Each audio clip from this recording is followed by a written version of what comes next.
नमस्कार दोस्तों, आज़ाद Hindi news channel में आपका स्वागत है। मैं धर्मेंद्र कुमार।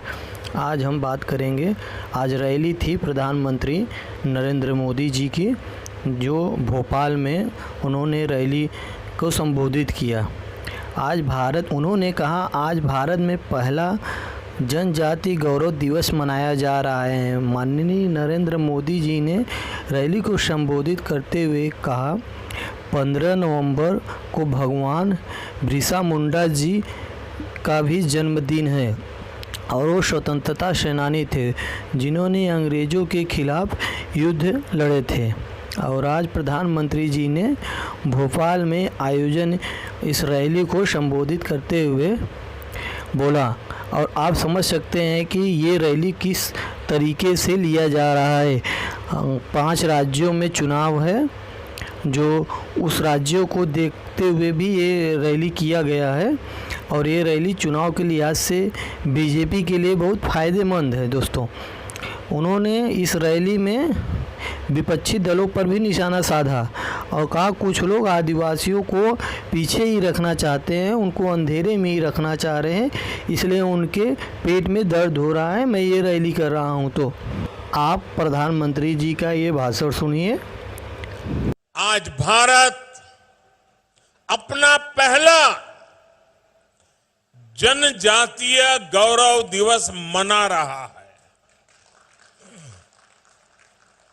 आजादी के बाद देश में पहली बार इतने बड़े पैमाने पर पूरे देश के जनजातीय समाज की कला, संस्कृति, स्वतंत्रता आंदोलन और राष्ट्र निर्माण में उनके योगदान को गौरव के साथ याद किया जा रहा है, उन्हें सम्मान दिया जा रहा है।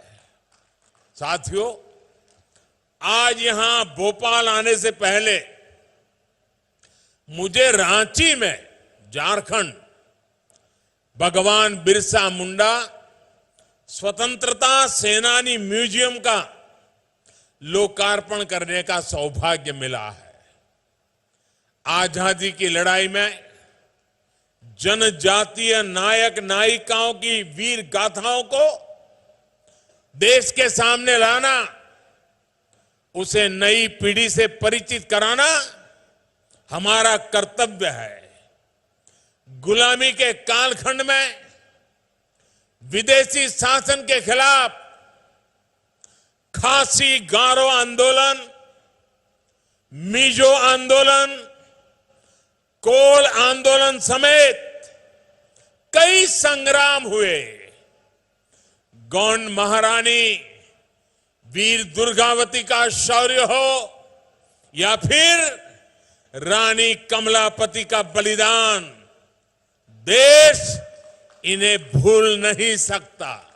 साथियों, आज जब हम राष्ट्रीय मंचों से राष्ट्र निर्माण में जनजातीय समाज के योगदान की चर्चा करते हैं तो कुछ लोगों को जरा हैरानी होती है। ऐसे लोगों को विश्वास ही नहीं होता कि जनजातीय समाज का भारत की संस्कृति को मजबूत करने में कितना बड़ा योगदान रहा है। इसकी वजह यह है कि जनजातीय समाज के योगदान के बारे में या तो देश को बताया ही नहीं गया,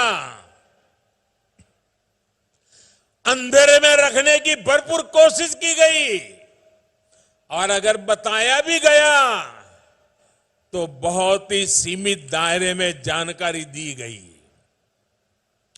ऐसा इसलिए हुआ क्योंकि आजादी के बाद दशकों तक जिन्होंने देश में सरकार चलाई, उन्होंने अपनी स्वार्थ भरी राजनीति को ही प्राथमिकता दी। देश की आबादी का करीब करीब 10% होने के बावजूद दशकों तक जनजातीय समाज को, उनकी संस्कृति, उनके सामर्थ्य को पूरी तरह नजरअंदाज कर दिया गया। अभी हाल में पद्म पुरस्कार दिए गए हैं। जनजातीय समाज से आने वाले साथी जब राष्ट्रपति भवन पहुंचे, पैर में जूते भी नहीं थे। सारी दुनिया देख करके दंग रह गई, हैरान रह गई। आदिवासी और ग्रामीण समाज में काम करने वाले ये देश के असली हीरो है, असली हीरो है। यही तो हमारे डायमंड है, यही तो हमारे हीरे हैं। आपने प्रधानमंत्री जी का भाषण सुना और आपको बता दें कि प्रधानमंत्री माननीय नरेंद्र मोदी जी विपक्षी दलों पे निशाना साधते हुए ये कहा कि आदिवासी जनजाति के लोगों को जब पद्मश्री अवार्ड दिया जा रहा था तो उस समय उनके पैरों में चप्पल भी नहीं थे और उनको दुनिया देख रही थी।